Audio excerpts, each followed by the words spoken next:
আসসালামু আলাইকুম, welcome to Moniz define food. কেমন আছেন আপনারা? আশা করি ভালো আছেন। আজকে আমি আপনাদেরকে দই মেকারে দই তৈরি করে দেখাবো। যারা এখন পর্যন্ত দই বানাতে পারেন না, তারা দই মেকারে খুবই সহজে দই বানাতে পারবেন। আমি এখানে 1 কেজি দুধের সাথে 1 কেজি পানি মিশিয়ে ঘন করে নেব। এই দেখুন এতটুকু ছিল, আমি কমিয়ে একদম 1 কেজিতে নিয়ে আসবো। দুধটা জাল দেওয়ার প্রথমেই চিনি দিয়ে দিতে হবে।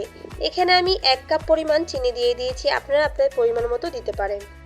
দীর্ঘ 2 ঘন্টা যাবত জাল দেওয়ার পরই দুধটা এতটুকু পরিমাণ শুকিয়ে এসেছে। আমি এই দুধটাকে আরও কিছুটা পরিমাণ কমিয়ে নেব।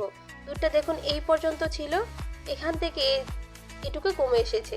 আমি আর কিছুক্ষণ রাখবো, তারপর এই দুধটাকে আমি নামিয়ে নেব। তার আগে এই দুধের মধ্যে 10 টাকা দামের একটা দুধের প্যাকেটটা ঢেলে দেব এবং ভালোভাবে মিশিয়ে নেব, যাতে দইয়ের টেস্টটা আরও দ্বিগুণ পরিমাণ বেড়ে যায়। আমি এখানে সামান্য পরিমাণ ফুড কালার দিয়েছি, যেমন দুধটা দেখতে বাইরের কেনা দইয়ের মতো হয়। এখানে আপনারা ক্যারামেল বানিয়ে দিতে পারেন, কিন্তু আমি এখানে ক্যারামেল দিচ্ছি না, তার জন্য এখানে আমি একটু ফুড কালার দিয়ে দিয়েছি। দেখুন এই দই মেকারে আমি বানাবো। এটা 1 কেজি পরিমাণ। দুধটাকে আমি ঠান্ডা করে নিয়েছি কুসুম গরম পরিমাণ। এখন এখানে বাইরে থেকে কিনে আনা একটা কাপ দই দিয়ে দেব। এখানে আমি মিষ্টি দই ব্যবহার করেছি, আপনারা টক দই ব্যবহার করতে পারেন। এখন একটা হ্যান্ড হুইস্ক দিয়ে ভালোভাবে দুধের সাথে দইটাকে মিশিয়ে নেব এবং দেখুন কত সুন্দর বাবলস ক্রিয়েট হচ্ছে। এই বাবলসগুলো উপরে দেখতে খুবই ভালো দেখা যায়। এখন আমি দই মেকারে দুধটা সম্পূর্ণ পরিমাণ ঢেলে দেব।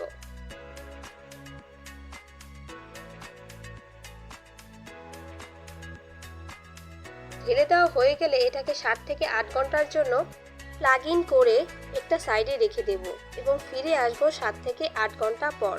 আমার এখানে কিছু পরিমাণ দুধ বেঁচে গিয়েছিল, সেটা দিয়ে আমি আরও 2টা কাপ দই বানিয়ে নিয়েছি, সেগুলো আমি আপনাদেরকে দেখিয়ে দেব। এখন দেখুন এখানে আমি লাইন দিয়ে দিয়েছি, পাওয়ার কেবলটা অন হয়ে গেছে। ফিরে আসবো 7 থেকে 8 ঘন্টা পর। ফিরে আসলাম 7 থেকে 8 ঘন্টা পর। দেখুন কি সুন্দর পরিমাণ জমে গেছে, একটু লড়ছেও না। দেখতে মাশাআল্লাহ খুবই সুন্দর হয়েছে। আমি এখন আপনাদেরকে দেখিয়ে দেব আমি যেই 2টা কাপ দই বানিয়েছিলাম, সেই 2টা কাপ দই চুলার নিচে রেখেছিলাম, সেগুলো খুব ভালোভাবে জমে গিয়েছে।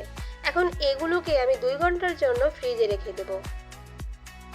এই দেখুন কি সুন্দর জমে গেছে, আমি দেখিয়ে দিচ্ছি। ফিরে আসলাম 2 ঘন্টা পর।